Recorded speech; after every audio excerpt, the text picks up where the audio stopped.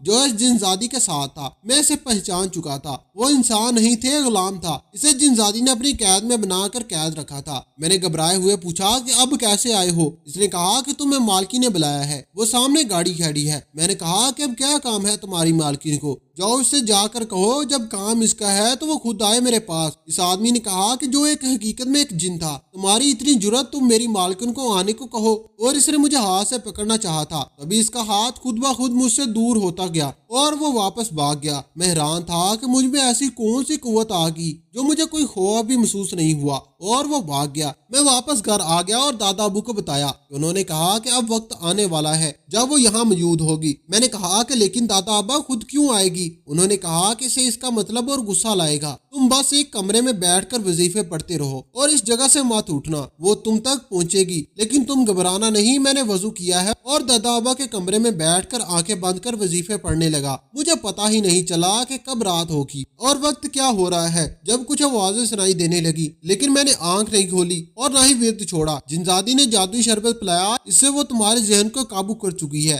میں نے کہا کہ اب کیا ہوگا؟ مجھ سے بھول ہوگی ہے جو دادا ابا کی بات نہیں مانی۔ عالم صاحب کہنے لگے کہ یہ تو ہونا ہی تھا، اس جنزادی نے جتنے ظلم کیے ہیں کسی کے ذریعے تو اسے پکڑنا تھا۔ میں نے عالم صاحب سے کہا کہ اب واقعی وہ پکڑی جا سکتی ہے۔ عالم صاحب نے کہا کہ ہاں، لیکن اس کو پکڑنے کے لیے بہت زیادہ طاقت کی ضرورت ہے۔ میں نے اسے کہا کہ پھر اسے قابو کون کر سکتا ہے؟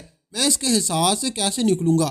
عالم صاحب نے کہا کہ وہ سب تو تمہارے دادا ہی بتا سکتے ہیں، اور وقتی طور پر تمہارے سار کو صرف تمہارے دادا توڑ سکتے ہیں۔ لیکن اگر تم کل شام سے پہلے واپس اپنے دادا کے پاس نہ پہنچے تو وہ لڑکی حقیقت میں ایک جنزادی ہے، تمہیں ہمیشہ کے لیے اپنے بس میں کر لے گی، پھر کوئی بھی کچھ نہیں کر سکے گا۔ عالم صاحب نے کہا کہ میں نے تمہیں چند یاد کا کہا تھا۔ میرا دوست مجھے حیران ہو کر دیکھنے لگا اور کہنے لگا کہ کس سے بات کر رہے ہو؟ میں نے کہا کہ وہ اس لڑکی کے آدمی ہمیں لینے آئے ہیں، یہ ان کی گاڑی ہے۔ میرے دوست نے کہا کہ کہاں ہے؟ کون سی گاڑی؟ مجھے تو کوئی گاڑی نظر نہیں آئی۔ کیا ہو گیا ہے تمہیں؟ کیسی باتیں کر رہے ہو؟ پھر میں نے اپنے دوست سے کہا کہ تم خاموش رہو، جو میں کہہ رہا ہوں تم دیکھتے رہو۔ میرے دوست نے کہا کہ یہاں کچھ نہیں ہے، چاند پورا چمک رہا تھا، یہاں نہ کوئی گاڑی تھی نہ کوئی آدمی، تمہیں کیا ہو گیا ہے؟ میں اپنے دوست سے کہنے لگا کہ وہ سامنے دیکھو۔ میری آواز کانپنے لگی۔ میں نے کہا کہ وہ دیکھو دیکھو، ایک آدمی میری طرف آ رہا ہے، اور وہ آدمی ایسے آیا جیسے ہوا تیز چلتی ہے۔ میرا دوست بھی گھبرا گیا۔ پھر اس آدمی نے کہا کہ چلو چلے،